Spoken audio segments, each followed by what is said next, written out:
நம்ம வீட்டில் எப்போவுமே இருக்கக்கூடிய 3 பொருளை வச்சு ரொம்பவே அருமையான இந்த சூப்பரான லட்டு ரெசிபியை செய்யலாங்க. எப்படி செய்யறதுன்னு இப்போ வீடியோக்குள்ளே போய் பார்க்கலாங்க.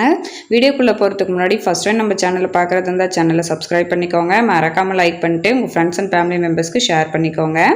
ஃபஸ்ட்டு இந்த ரெசிபி செய்கிறதுக்கு ஸ்டவ் ஆன் பண்ணிவிட்டு கடாய் வச்சுட்டு கடாய் சூடானதுக்கு அப்புறமா இதில் தேங்காய் 2 கப்பு தேங்காய் நான் லோ ஃப்ளேமில் வச்சுட்டு ஸ்டவ்வை நல்லா வறுத்து எடுத்து வச்சுக்கினாங்க. வறுத்து எடுத்து வச்சதுக்கு அப்புறமா இதில் 300 ml அளவுக்கு பால் ஊற்றிருக்காங்க. பால் காஞ்சி வந்ததும் இதில் நம்ம சர்க்கரை சேர்த்துக்கலாம்.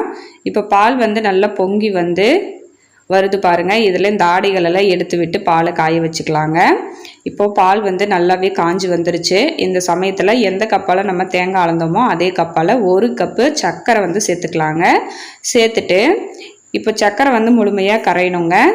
சர்க்கரையை கரைச்சி விட்டுக்கலாம்.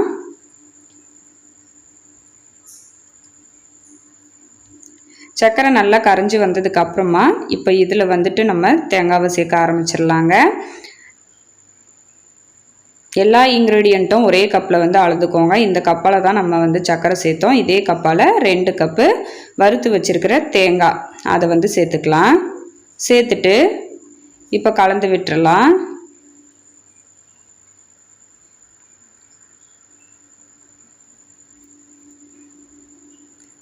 கொஞ்சம் கூட தண்ணி இருக்கக்கூடாதுங்க. நல்லா கெட்டியாக ஆகி வரணும். அந்த அளவுக்கு இந்த ரெசிபியை நம்ம வேக வச்சுக்கணுங்க. அடிப்பிடிக்காமல் நல்லா இந்த மாதிரி கலந்து விட்டுட்டே இருங்க.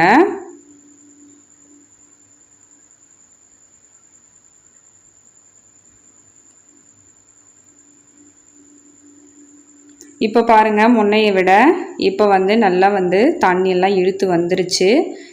அப்பயுமே அங்கங்கே கொஞ்சம் தண்ணி இருக்குது. இது இன்னுமே நல்லா ட்ரை ஆகணும். அது வரைக்கும் நம்ம கலந்து விட்டுக்கலாம். ஹை ஃப்ளேமில் லோ ஃப்ளேமில் மாற்றி மாற்றி ஸ்டவ்வை வச்சு நம்ம கலந்து விட்டுக்கலாங்க.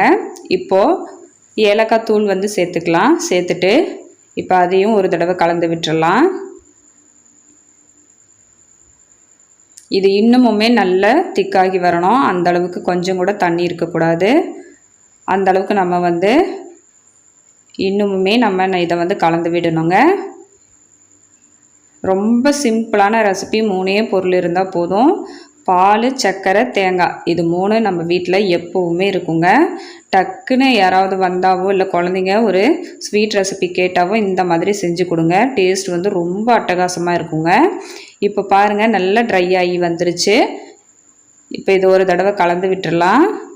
முன்னையை விட இப்போ இன்னுமே நல்லா சூப்பராக ட்ரை ஆகி வந்துருச்சு. அவ்வளோதான். இப்போ இந்த ஸ்டேஜில் ஸ்டவ்வை ஆஃப் பண்ணிடலாம். ஆஃப் பண்ணிட்டு இப்போ இதை எடுத்து நம்ம இதை நல்லா ஆற வச்சிடலாங்க. நல்லா ஆறி வந்ததுக்கு அப்புறமா நம்ம இதை சின்ன சின்ன உருண்டைகளாக பிடிச்சு எடுத்துக்கலாம்.